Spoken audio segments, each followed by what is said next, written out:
doing? I'm embarrassed. Oh, don't be embarrassed. What's going on? Just not having a good day. How long's it been going on for? A while. A while? Yeah. Days, weeks? Well, I have depression. Okay. And I didn't want to bother anybody. Oh, don't worry about That's it. why It's quite alright. I just didn't want to, I don't know. I think it's just psychological, but I don't know. I've been on something for a long time. Okay. And I just feel very, scared. Okay. Yeah. Alright. So I don't know if, That's completely fine. What do you take? I take Effexor. Okay. Have you been current on that? Yeah. You've been taking it every day and stuff? Okay. Yeah. Just very low. Okay. Really low. Alright. Well, we have an ambulance on the way from Hingham, so they'll get you up to the hospital, alright? Any drugs or alcohol? No. I told her Just a jewel. Okay. Yeah, this is very out of my character too. Okay. But I thought it was the right thing. Yeah, And I came out here because I didn't want to. Yeah, burden absolutely. or If you're in a bother. crisis, it's definitely best to go. Are Probably you be good followed to with get South away from. Shore? Huh? Are you followed at South Shore with South Shore Mental Health or anything like that? No. Okay. No. I mean, I've been on something for just a really long time, but Okay. No, that's why I was asking, because sometimes, you have a psychiatrist I or don't really someone have else. anybody to talk to except my husband. And our family is kind of like, even while we're here in the house, we're very isolated. Right. Because I just feel alone. So you'd be in agreement to go up to Social Hospital and Yeah. see if you can get the ball rolling on maybe somebody to talk to. All right. This was a very last thing for me. Yeah. It was very embarrassing. Well, there's nothing to be embarrassed about. Everybody goes through shit every once in a while, So nothing to be embarrassed about. Do you have any other medical conditions? You're diagnosed with depression. You got the clean bill of health on that. Yeah. You're not going through any treatment. Yeah. I have several things, but nothing, Okay. It's literally just by myself with, a lot of bad thoughts right now. I think. And I don't know what to do. I don't want to, burden it. Yeah. Well, we'll take that. That's fine. They'll get you up to South Shore, and then they can get you in touch probably with somebody at Social Mental Health. So once we get you squared away, Hingham's on the way because our ambulance is out of town. Once we get you squared away, we'll pop in and just. All right. Okay. You want me to stay here? Yeah. Yeah, wherever you're comfortable. Honey, you okay on your feet when the ambulance gets here to just walk down? Okay. Do you have any allergies to medications? No. No.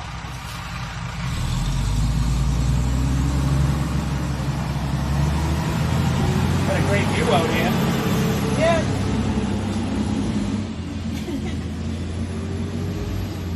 It's the first time in my life I ever considered calling the suicide hotline. Okay. Have you been feeling like harming yourself? Okay. Any thoughts of harming other people? No. No, just yourself. Okay. Yeah. It's always. Have you ever had thoughts like that before? Yeah. I think a couple times in my life. It's mostly the typical girl stuff, Yeah. wanting someone to care about her and just feeling lonely and Right. Yeah. So I just kind of hide in my little room up there, Right, and he yeah. goes to work every day. Okay. So Well, we'll definitely get the ball rolling on that. Well, hopefully they show up soon, and we'll get you out of here. Might be good to get away for a little while too, this is the only thing I have. It's the Okay. Do you want to bring anything with you? You can bring your phone. You want to bring a charger? You want to get some stuff together? Yeah, get some stuff. All right. You want to come with me? Or? No, it's quite all right. I trust you. Okay.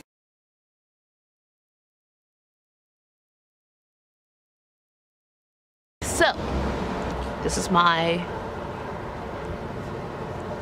see it? So I had a mental breakdown. I had a proper mental breakdown for the first time ever. Which,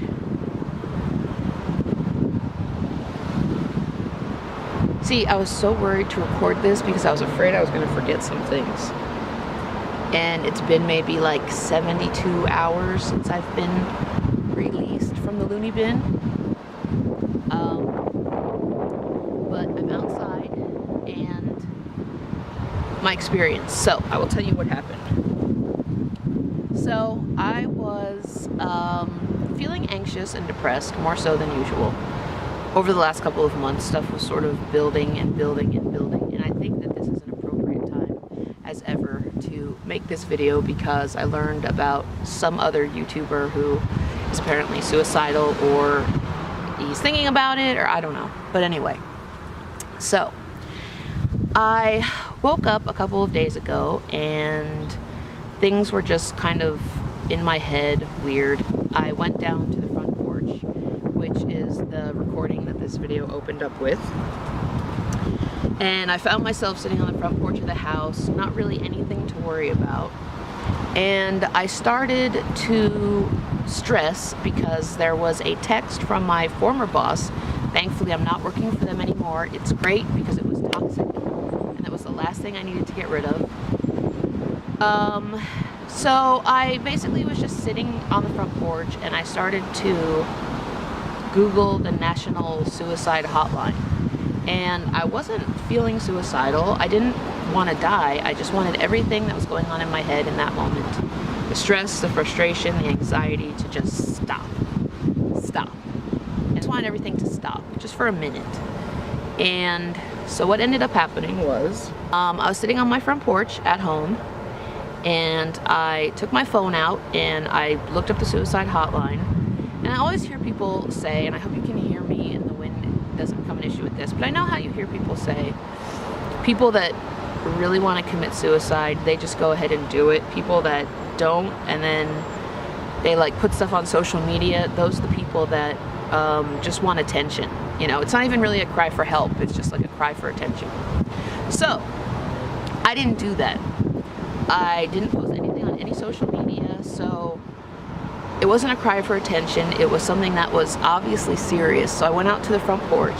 I looked up the suicide hotline. I felt if I called that number, then they would probably just forward me to the police, so I would skip the middleman.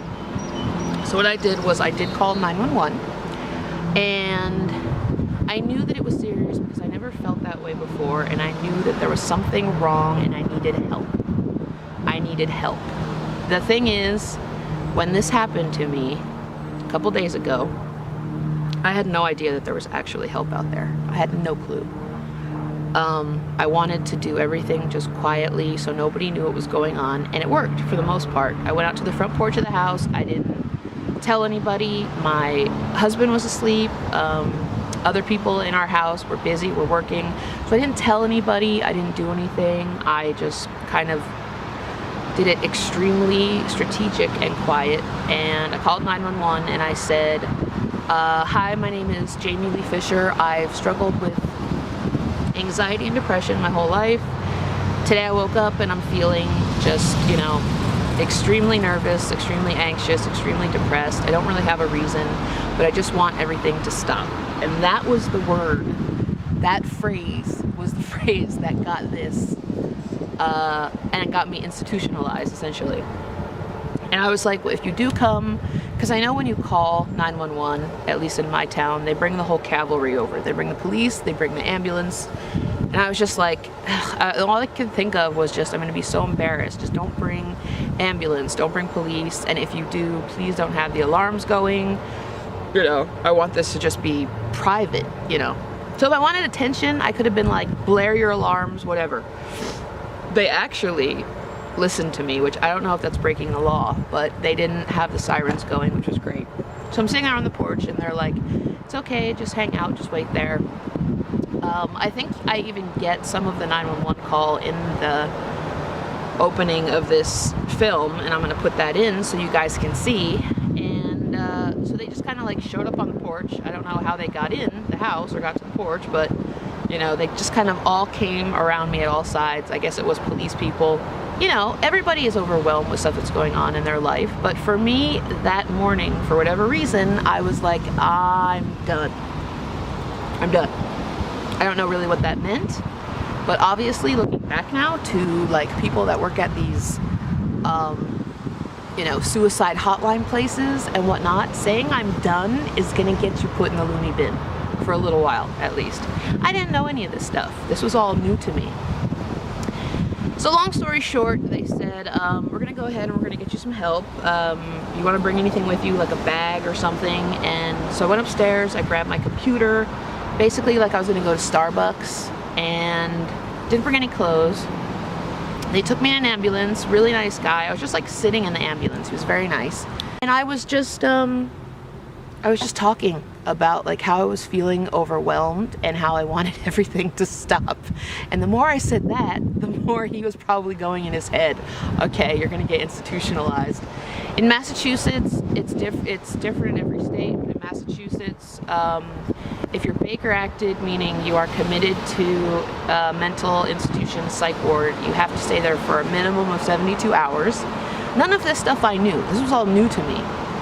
Ideally, in my mind, what I envisioned was going to happen was, I knew I only took one medication for anxiety and depression for the last couple of years. I take Effexor, the generic thing for Effexor.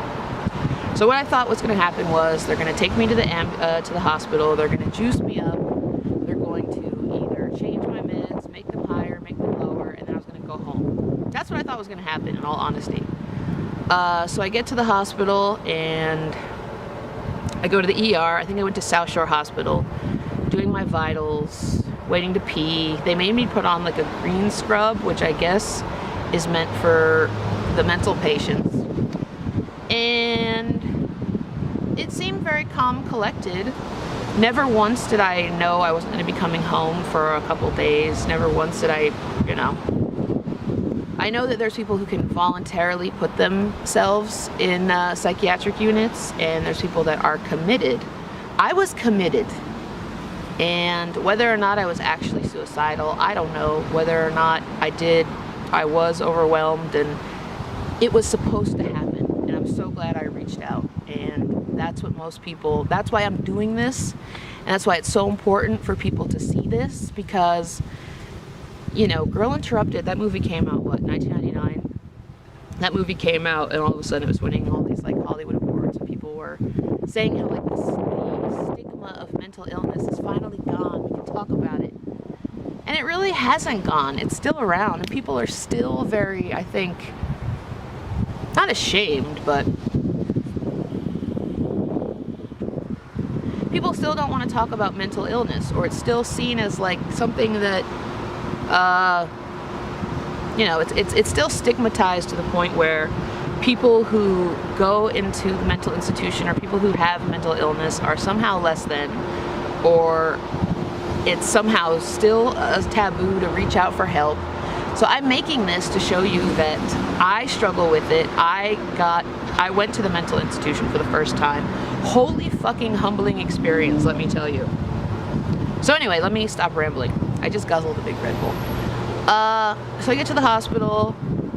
I'm recanting my story of, you know, I only take one medicine for anxiety, depression. Maybe it stopped, I don't know, but I just want everything to end. So each time I was saying that, I was like, fuck, fuck, fuck. I think a social worker came in at some point, and I said that sentence to her too. Next thing I know, I think my husband came in for a little bit, but I was kind of still flipping out. I just wanted something to make my brain noises stop. And when you say that to people after being taken to the emergency room by an ambulance, at least in Massachusetts, you're not going to be seeing the outside world for a little bit. I didn't know any of this stuff, like I said. So they took me to a padded room with, I don't think it had a window. They restrained me, they brought me in there. There was some guy who was like staring at me the whole time. I started flipping out. The social worker came in, and basically she said, you know, we're gonna take you away. It's in your best interest to just, you know, obey, just do whatever they ask of you. And then that'll hopefully get you better faster. I have questions. Where am I going? Why am I going? Why don't I have a say in anything? And I remember she opened her binder and she was just like, because you said I wanted everything to end. And that was in quotes. So I was like, all right, they think I'm gonna kill my motorcycle. I was like, all right, they think I'm gonna kill myself. And then I started flipping out because I've never been to a mental psych ward before. And I've never been held somewhere against my will. So obviously I started freaking out. I have a tattoo that says know your rights. So Miss Know Your Rights and don't take shit from anybody was finally having all her rights taken from her. I was just freaking out. I was having a classic psychological meltdown, breakdown, everything. And then they didn't really tell me much other than, sign this, sign this, sign that, sign this. In the middle of my breakdown, they came in and I don't think it was a cop, but it was somebody to give me a shot to, to make me relax or just settle me down. They gave it to me in my hip. I complied. I went to a psych hospital, and I don't remember how I got from the padded room to the psych hospital. That's probably because I was drugged. And again, it was just sign this, sign that, sign this, sign that. They really didn't give me any information. I was shown to a room. I was introduced to a roommate. I had nothing on me, no clothes. They confiscated all of my belongings, which only was like my computer and I think like my jewel. That was it.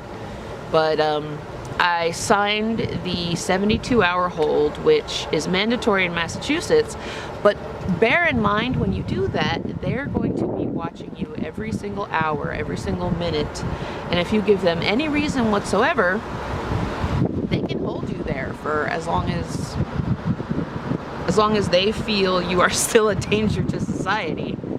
So, part of me, the first 24 hours was hell on earth. I was freaking out. I was scared.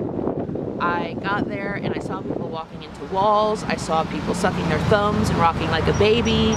It was like One Flew Over the Cuckoo's Nest. And I was there. And in my mind, the first thing I said, and I said this in all the groups, was, I don't belong here. I am not crazy. I am better than all of you. I need to get out. I looked at all these people, and there were all kinds of people, all ages, all races. Some of them looked like catatonic. I don't belong here. How did it get to this? So at some point, they probably gave me something to help me sleep. I slept on what seemed like a bed of rocks. I had a roommate. I have to be really careful about the stuff that I talk about from here after, because I have to be aware of privacy things. So I'm just saying my experience. This is my experience of the whole mental institution thing. That's allowed, and it's good for me. And I needed to do this. I have never been, so I popped my mental institute cherry, if you will. And I'm glad I did it because it had to happen. I couldn't help myself at that point, and nobody around me could help me.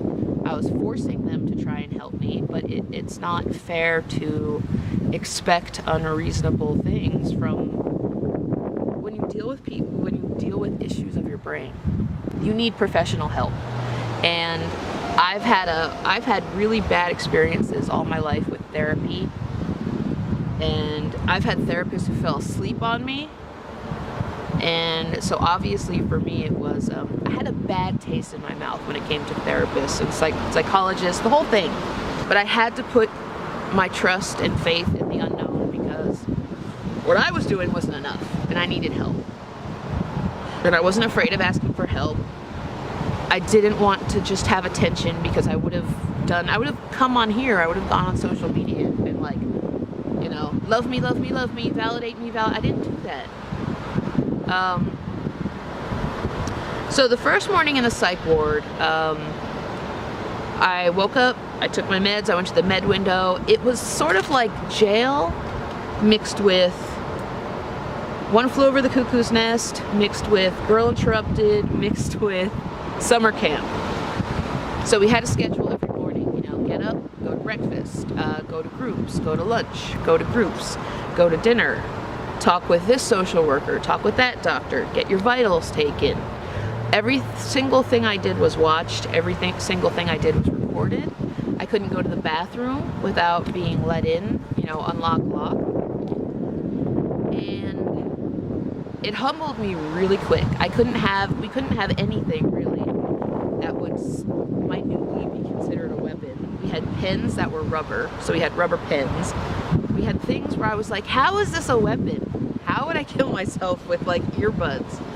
But I understood why they were doing it. I understood why I was there. I understood that I needed this help, and I had to embrace it and open up to it or fight against it and stay there for God knows how long. And I would learn really quickly, excuse me guys,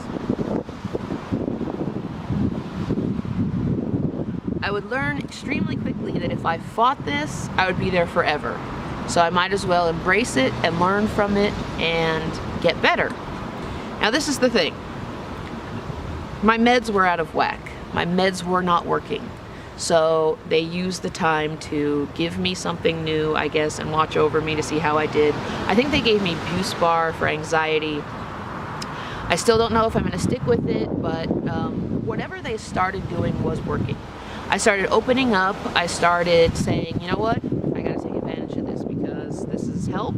I reached out and it was helping. And once I sort of got over myself and my ego, you know, the whole thing, once I just got over that, then it started being a blessing in disguise, and I was very grateful for it. And I wasn't better than everyone. I met some amazing people at this hospital, and I'm hoping to keep in touch with all of them. A lot of us, we've already touched base since I've been sprung.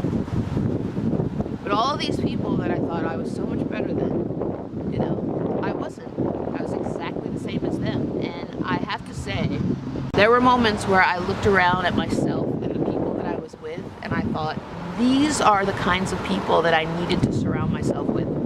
Before I went to the institution, I was isolating. I was sleeping all day. I was just in a very deep, deep depression, and the anxiety was sort of, you know, I don't know. But those were the two big ones, I think. And I just didn't have I was never taught proper coping skills to deal with stress or anxiety, and I have acute anxiety, and it just kind of comes on sometime and is overwhelming. Anyway, so we would go to breakfast, we would go to lunch, we would go to dinner, we would have groups where we talked about our feelings and barriers and boundaries. And Saturdays and Sundays in the mental institute, I don't want to say, in the loony bin, I don't know, were, for some reason, none of the doctors stayed around on the weekends. So, if you go to a psych ward, this is actually kind of important, I didn't know this. Since I was admitted on a Thursday, by law, they had to keep me for 3 days. Okay? So, Thursday was not a full day, so and weekends don't count. So Friday, Saturday, Sunday didn't count, Monday, and I was released on a Tuesday. So if you're gonna go crazy, probably go crazy like in the middle of the week or anything to avoid the weekend, because if it's something where you need just like your medicine fixed or whatever it is, then you wanna go crazy in the middle of the week so you don't get stuck with that weekend thing. But during the weekend, for some reason, I don't think, like, the doctors don't work, they don't want to pay them, it's something with the state and healthcare. I was never really sure. But on the weekends, what we did was we colored. That was one of my... On the weekends, we colored. That was one of my most favorite things. One person brought in those adult coloring books, and I had so much fun. I started kind of being, like, I don't want to say the popular one in the psych ward, but some of the doctors told me, like, Jamie, this person had been here for 3 months, and we haven't heard a peep out of them until you got here. This person hasn't smiled. So that made me feel really good. So on the weekends, we would kind of just, like, color, take our meds, go to breakfast, lunch, and dinner, and then that was pretty much it. Watch movies, watch TV. So I started taking it in. The meds obviously made a huge difference, whatever they gave me. And I just behaved. I did what I was supposed to do. I made some amazing friends. There's amazing people in this world, and it's so easy to think that there aren't any more people other than people that are toxic, but there are good ones.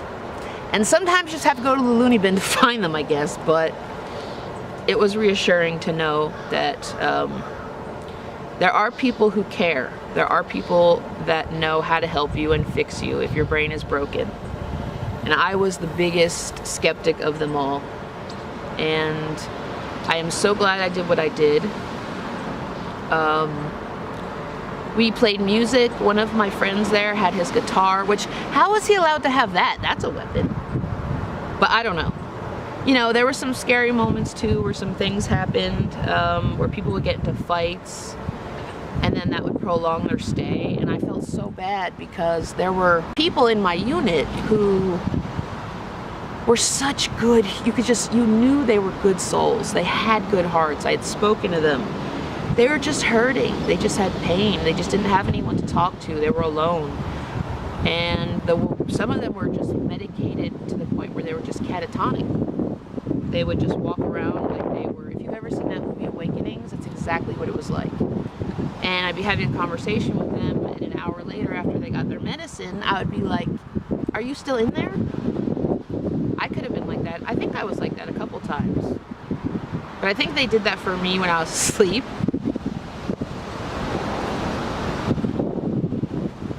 I felt comfortable. I felt safe. I did feel protected. Well, safe, I don't know. There were a lot of things I could say about this specific hospital I was at that, you know, made me raise my eyebrow. Like when there were situations that arose and people were fighting and the situation went on way too long before anybody showed up to break it up.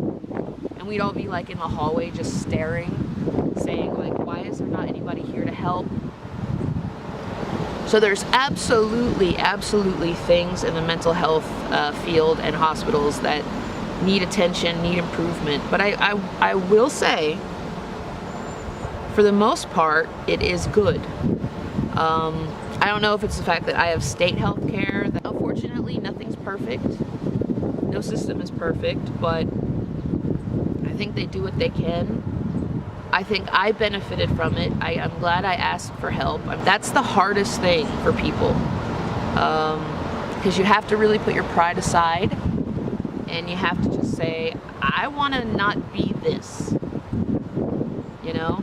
Because the outside world isn't going to change. The outside stimulus isn't going to change. We're still going to have challenges. We're still going to have problems. But if our brain is broken, if your brain is broken, there are things that are going to help you. And don't be afraid of it, you know? Don't be afraid of it. Don't fight it. Just let it in. Even if you're alone. I felt alone. I felt like nobody could understand what was going on in my head or goes on in my head. When I was finally discharged, I was given the medicine that they gave me while I was there. And I'm gonna start going to counseling, I think once a week. I went this week and it was just, the first day was just mostly like paperwork and talking to one of the therapists. Didn't mention my medicine or anything like that yet. Just did like a whole novel of paperwork. So I think next week we might delve into my medicine because that's important. They gave me enough, I think, to get me through, you know, the first few days. So the meds are key, and I was never afraid of meds. I'm not afraid of being a human that has to be medicated to exist, because have you seen our world? It's not so bad to be medicated. But I will tell you something, guys. I am committed. I am dedicated. I am very highly self-disciplined, and when I put my mind to something, I do it. And there's gonna be bumps. I'm gonna fail some days. Some days I probably still might sleep through the whole day. I don't know. But I feel overall better. I do. I lost like 20 pounds or 25 pounds. So if you want to lose some weight, it's cool. If you want to lose some weight, going crazy helps. But go crazy in the correct way, in the safe way. You know, I don't know why there's still a stigma on people coming out and talking about their mental health struggles. It's still so hush-hush and so, I don't know. And it doesn't need to be. Some of the bravest people in this world, some of the most creative people in this world, the geniuses of this world, have been in a mental institution at some point. That, if anything, is cool. I am going to be completely dedicated to this. I'm going to have bad days, good days. I'll document it for me and for people out there that can relate to this. I did the right thing. The mistakes I made before I sat on my porch and called 911 and sat there, I was in my nightgown.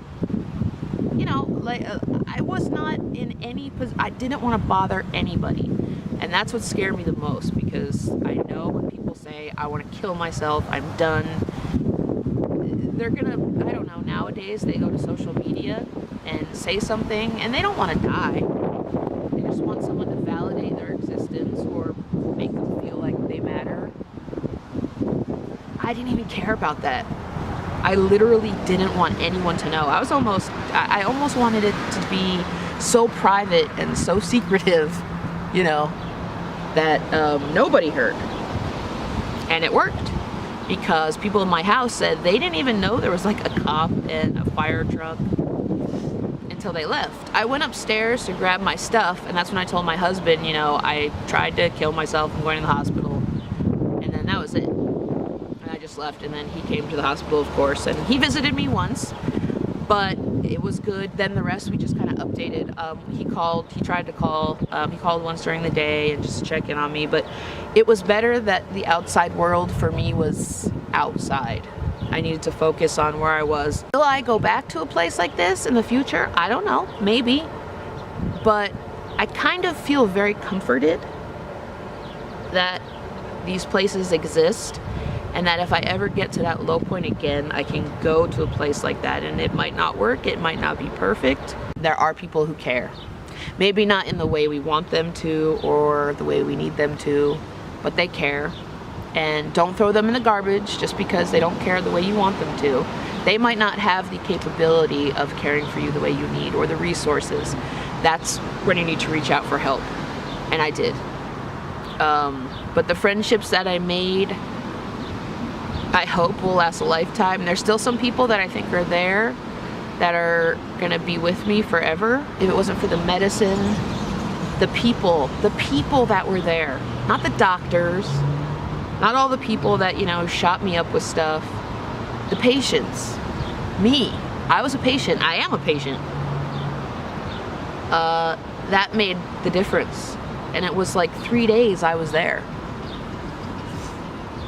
I can get isolated to the point and be reclusive to the point where it's dangerous. And in the past, I did nothing. I just kept doing it. And it's not healthy, it's not good. Now that I know there are things out there, I'm gonna use it. And you should too.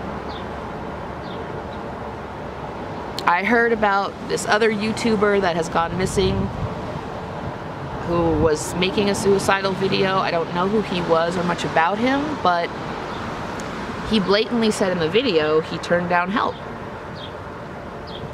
Now, I don't want to, in my opinion, because I want to be honest here, it is your life. It is our life. Social media is dangerous when it comes to self-esteem and a lot of these things. But for a lot of people, social media is their barometer of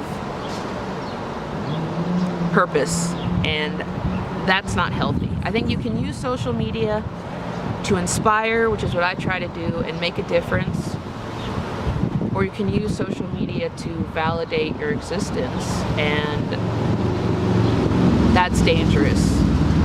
And if you feel like you're in that position right now, my advice, in my opinion, is pull back before it's too late. Pull back before you get to a point where you feel like without social media or without the internet, you're, I don't know, poof.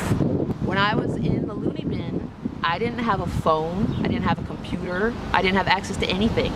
Tweezers, oh my God, I gotta tell this story. All right, so this is how open and honest I'm gonna be. I had a hysterectomy, right?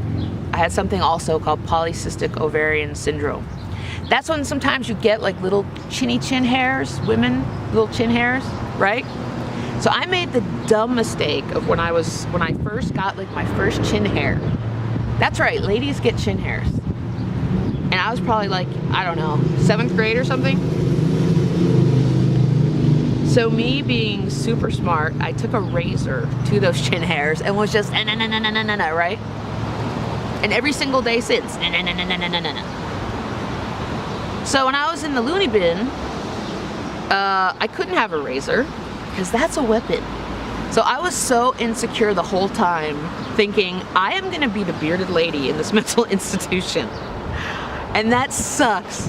I didn't care about, you know, the fact that I didn't have clothes. I wore the same sweatshirt for like 10 days. I think somebody else, another patient had left it, so they gave it to me to wear. I was so preoccupied and so insecure about my chin hairs, and they started to grow in, and I was so insecure the whole time. I could care less about anything else. I was like, I'm gonna have a beard. I'm gonna be the bearded lady in the mental institution. And I got so insecure, but this goes to show you how humbling and how fuck it all this place was, because nobody cared. And the people that I met didn't care. They said, Jamie, I don't care. You can't even see anything anyway. It wasn't like the bearded lady in The Greatest Showman, but I had like stubble coming in. I'm not even gonna lie. I had like stubble coming in, and I know you guys think I'm naturally blonde. I'm not. But I got to like the 2nd or 3rd day, and I knew my stubble was coming in, and I knew I might have like a 5 o'clock shadow. Because I can't have a razor, I can't have anything. Couldn't shave our legs. And I'm someone that loves to be hairless. So I was so insecure, because I was like, I am gonna have a beard here. That sucks. I don't care what anybody thinks about me, but for some reason, you know, you don't realize the little things you take for granted in the outside world until you don't have them. Anyway, it wasn't that bad. But I got over my insecurity pretty quick. And I had the like, just fuck it all. Who cares?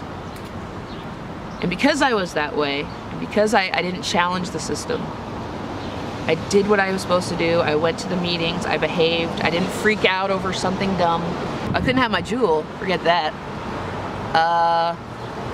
So I'll have a lot of free time, but I have things to do to make sure, like at least once a day, I go outside. I did things to make me, you know, positive and keep me in a positive state of mind, because medicine isn't a magic bullet. They're not a magic pill.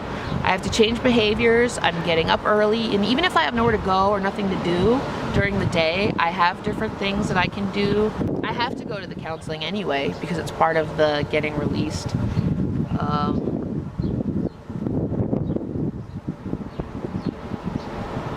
Yeah, that happened, and nobody should be afraid to ask for help. I think everybody at some point in their life gets to the point I did, where you just have a complete and total mental breakdown, but you hide away because you think nobody cares. You're afraid of medicine. I don't know. You just think that you can't be helped. Bullshit. You can.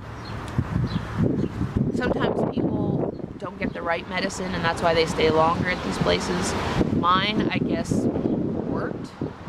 It may not be what I stick with, but it did, and that's why I got released. But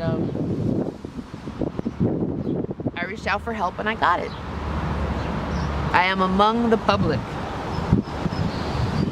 They did give us like a little box that had like soap in it, like jail soap, which is the kind of soap that's like one soap fits all. It's for like your body, your face, your everything. But when I took a shower, they would open the door and peek in, and I was like, holy fuck. But it's what they had to do. You know, I had to, if I had to pee at like 3 in the morning, I would have to like, you know, wait and flag someone down and have them unlock the door for me. And if I was taking a long time in there, if I was pooping, they had to come in and make sure I didn't fall in the toilet. Or I'm not using my poop as a weapon. I don't know. I was watched very closely. You're watched very closely. The minute, at least in Massachusetts, you threaten to take your own life, you're committed. There are resources out there. I saw a lot of people you would never imagine. People that obviously I can't mention. Backgrounds, jobs, voluntarily committing themselves to this place because they just need a reset. One of the patients described that to me, and it stuck with me. I think that's the best way to explain it, is that I needed a reset. You need someone to just kind of like push the reset button on your brain.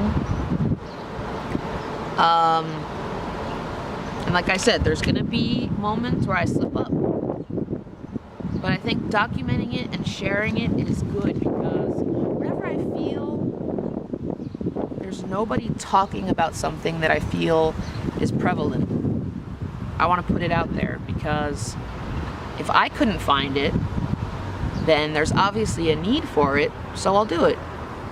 I'll put myself out there, because there's nothing bad or wrong with having a mental illness. If you live in this world, I say this all the time, if you live in this world and you don't have some kind of a mental illness, you're crazy. I genuinely do feel, and I still feel this, that the patients and the friends that I made inside the psychiatric ward were more honest, more genuine, more normal than anybody out here. I do. And that's kind of comforting too. So, I think that pretty much sums up what happened to me. I had a mental breakdown. I'm glad I did, because it forced me to finally get some help that I needed. And now I don't feel alone anymore with these things.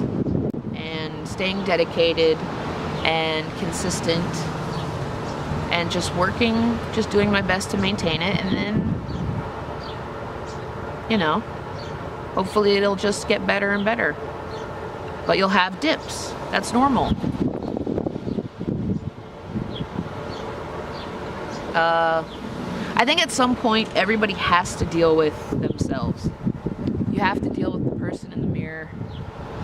If you don't, you're just gonna prolong it and prolong it and prolong it, and then the greater the explosion. It's kind of like, what's like something, if you keep something stuffed, eventually it's gonna explode. Reach out for help.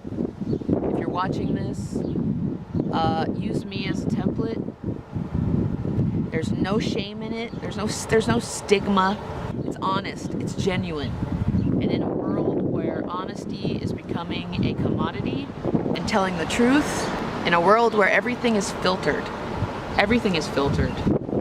because of whatever reason, politics, people who want to be famous, people put out what they want you to see. Very few put out bad or negative. And sadly, that's where a lot of truth lies. This isn't all positive, but I think it's powerful. I think it's inspiring, if I do say so myself. I think it's what I wanted to see and find that I didn't. There could be one person that sees this, who's going through something similar, who's like, you know what? Jamie reached out, she got help. I'll do it too. Finally. And it wasn't scary. I was humbled really quick. First day I got there, like I said, I am better than all of you guys. You guys are crazy. We had somebody in my unit that walked into a wall, that just laid down at random times. We had somebody that was wearing like pimp pajamas. Oh my God, the stories I could tell. And it was funny. Mental illness is associated with things that are just depressing and heavy and maudlin and ABC and 1, 2, 3. It's just so bureaucratic and just like, you know, not sanitary. It's just, people want to talk about mental health a lot too. I don't know, because if it's like boring, everybody likes a good breakdown, right? And everybody loves a great comeback and redemption story, as I said. But people associate still, I think, mental illness with this like very, like just drab, depressing, dark, maudlin. It's like, and it's actually funny. There's a lot of humor. There's a lot of light. There's a lot of hope. There's a lot of happiness with mental illness. It can be really funny as fuck. I met a lot of people in that place that were funny as fuck. And it kept me laughing. And thank God, because that was exactly what we needed. You know, we didn't need the like robotic, check your vitals, take this pill. You end up feeling like you're a jerk, like a robot. You're not even alive anymore. You're just like a Q-tip. But there's people there that have stories and they're funny and they tell jokes. And I think that's the element of it that you don't see, that is there, that needs to be talked about. So it's not this like fearful, sanitized, overly sanitized thing. We laughed, we colored, we drew pictures. I tried to draw. I had my portrait drawn by somebody there who's an amazing artist. We sang to music on the guitar. We did yoga. I did yoga for the first time. That was enlightening. I can't bend for shit. But we did it. I didn't care. You know. Everybody's going through something. Good or bad. And if you get to the point where I did, where you have a mental breakdown, reach out for help. Get the help. If it's trust the process, it's gonna scare you the fuck out at first. Because you're gonna feel like you're a prisoner and a slave, you have no rights. But there's a reason you got to that point in the first place, right? So just trust it. What you were doing wasn't working, so try something different. You might just be surprised. And I did. I think this is enough for the video. I haven't taken this off yet. I don't know. I kind of consider it like a badge of honor. I have another counseling appointment next week. Hopefully we'll dive into the whole med situation. I know pride is a big thing. There's no honor and there's no, I think 90% of us, we don't want to die.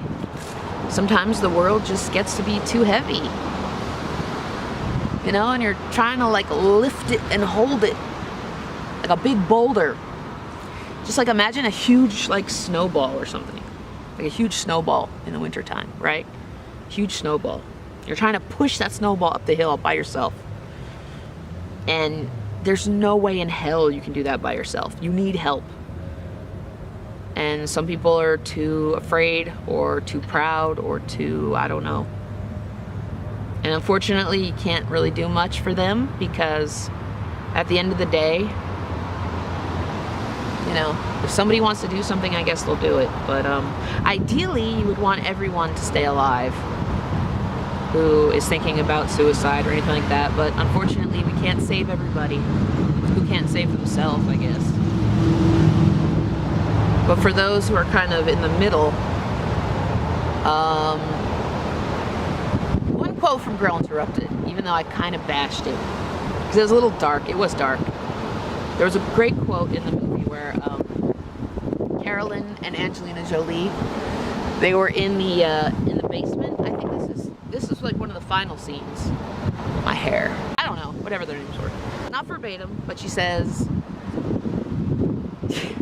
I know the world is scary and heavy at times and hard to deal with, and there's assholes everywhere, and there's fucked up situations everywhere, and there's injustice everywhere. There's so many things that are wrong, but I'd still rather be in it. Meaning she'd still rather be alive than not in this world. So I'm in the car and I'm thinking, did I forget to record anything? Did I forget to mention anything? I probably may have. Being in a place like that, it's nice to have somebody who will call you. I forgot to mention when I was recording everything that, you know, you were allowed to get phone calls. So, you know, loved ones could call you and check in on you and see how you were doing. Some people want to do some things in private. Some people want to get help in private. Some people don't want to make a big show out of it. Some people are entertainers and they don't want to make a show out of it. That's kind of how I was. I wouldn't consider myself an entertainer, but I'm definitely entertaining. And my breakdown was not something that I wanted to share with people. It did save my life in a way, for sure. And I know that it's there if I ever need it again. And if you need it, reach out. Thanks for watching, guys.